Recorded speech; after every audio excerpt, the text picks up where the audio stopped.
Bears Nation, the tension that exploded on our sidelines during that heartbreaking loss to Green Bay might be signaling something much bigger than just one bad game.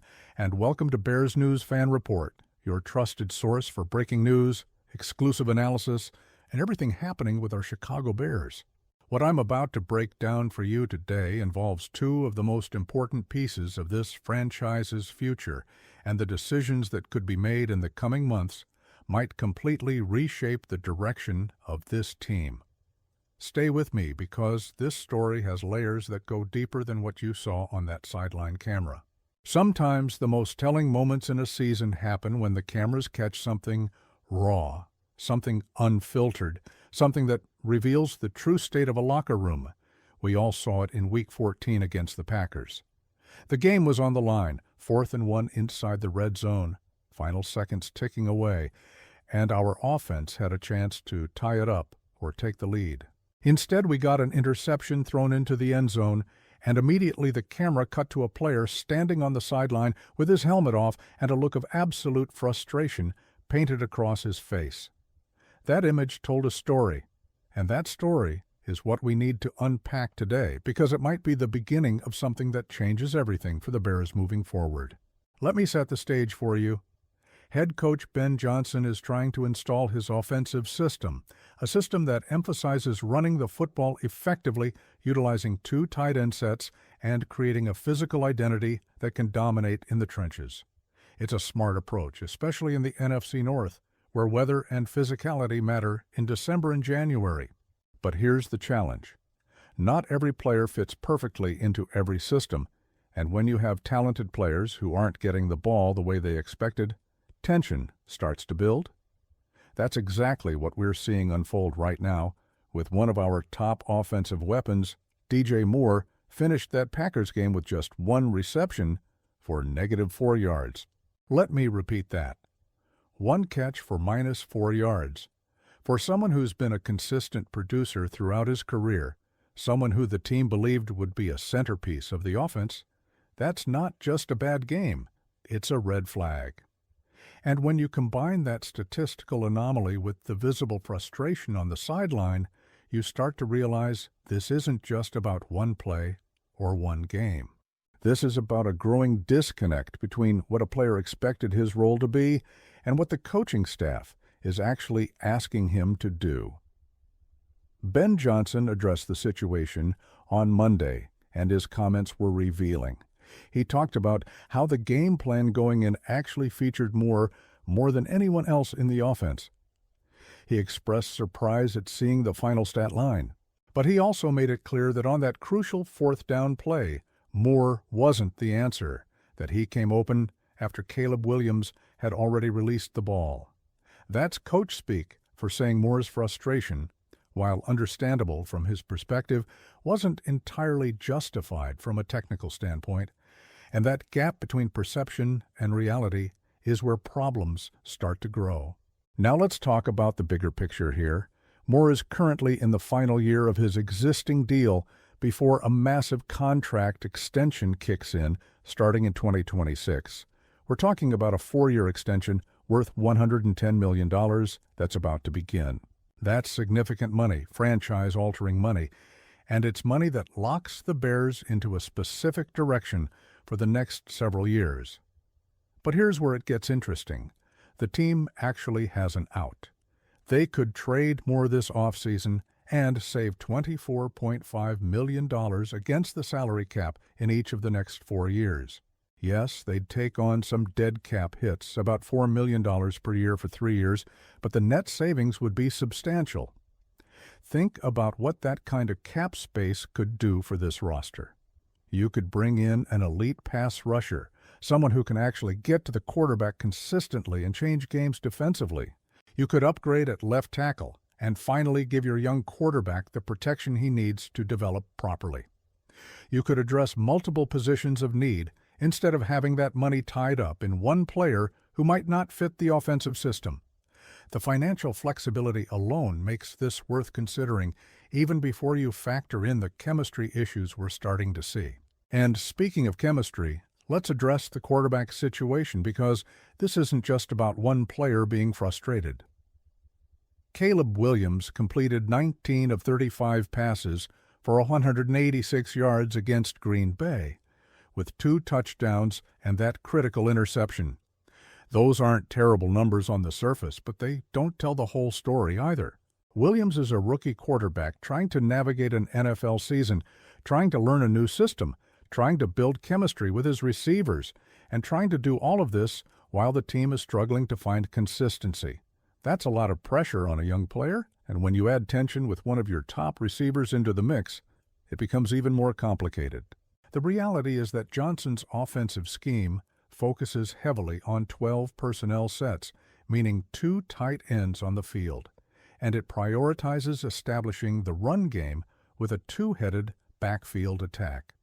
That's not a system designed to feature wide receivers the way some other offenses do. It's designed to control the clock, wear down defenses, and create play-action opportunities. For a receiver like Moore, who's used to being a primary target and racking up catches, this system naturally means fewer opportunities. And when those opportunities don't come, frustration builds. Here's something else to consider. Odunze missed the Packers game with an injury, which should have meant more targets for Moore. Johnson even said he expected Moore to have a bigger role because of Odunze's absence. But it didn't work out that way, and that makes the situation even more concerning. If Moore can't produce when he should theoretically have more opportunities, what does that say about his fit in this offense moving forward? Now let's talk about Odunze for a moment, because he's a crucial part of this equation. In his second year, Odunze has shown flashes of being a legitimate number 1 receiver. He's developing chemistry with Williams. He's making plays when his number is called, and he fits the profile of what Johnson wants in this offense. If the coaching staff believes Odunze can be that top receiver, then Moore becomes expendable, especially when you consider the financial implications of his contract extension. Trading Moore would be a bold move, no question about it. He's a talented player with a proven track record. But the NFL is a business, and sometimes you have to make difficult decisions based on scheme fit, financial flexibility, and long-term vision. If the Bears believe they can get significant value in return for Moore, whether that's draft picks or players at positions of need, and if they believe Odunze can step into that number 1 role, then moving Moore makes strategic sense. But here's where this gets even more complicated, and here's the part that should really concern Bears fans. There's also speculation about whether Williams is the right fit for this offense long term. I know that sounds crazy to say about a rookie quarterback, but hear me out.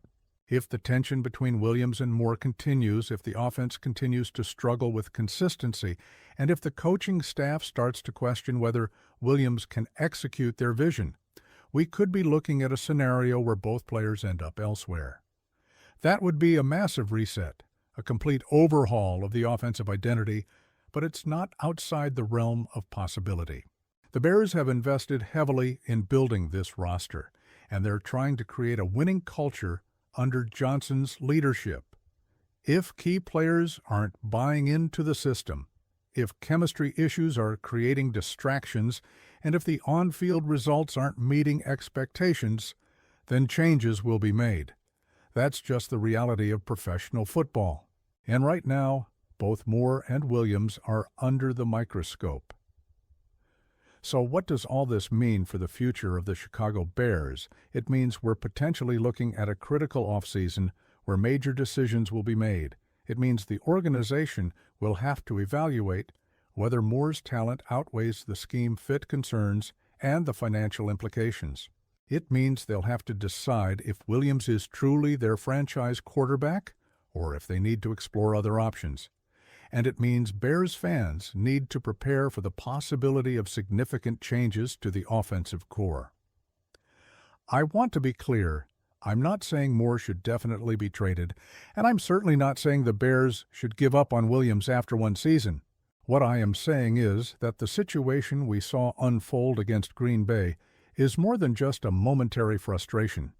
It's a symptom of deeper issues that need to be addressed. And when you combine the on-field struggles with the financial realities and the long-term vision of the coaching staff, Trading more becomes a legitimate option that has to be seriously considered. The optimistic view here is that the Bears could use the savings from a more trade to significantly upgrade other areas of the roster, build a more balanced team, and create an environment where Williams can thrive with weapons that fit the system better. They could invest in the offensive line, bring in a dominant pass rusher, and build a team that's constructed to win in the trenches. That's an exciting vision, even if it means saying goodbye to a talented receiver. So, Bears Nation, I want to hear from you. Do you think the Bears should trade DJ Moore this offseason and use that cap space to address other needs? Or do you believe they should keep him and try to make it work? And what about Caleb Williams? Are you confident he's the franchise quarterback we've been waiting for? Or do you have concerns about his development? Drop your thoughts in the comments below because this is a conversation every Bears fan needs to be having right now. If you want to stay on top of every development with the Chicago Bears, if you want in-depth analysis like this on all the major decisions facing this franchise, then make sure you subscribe to Bears News Fan Report and hit that notification bell so you never miss an update.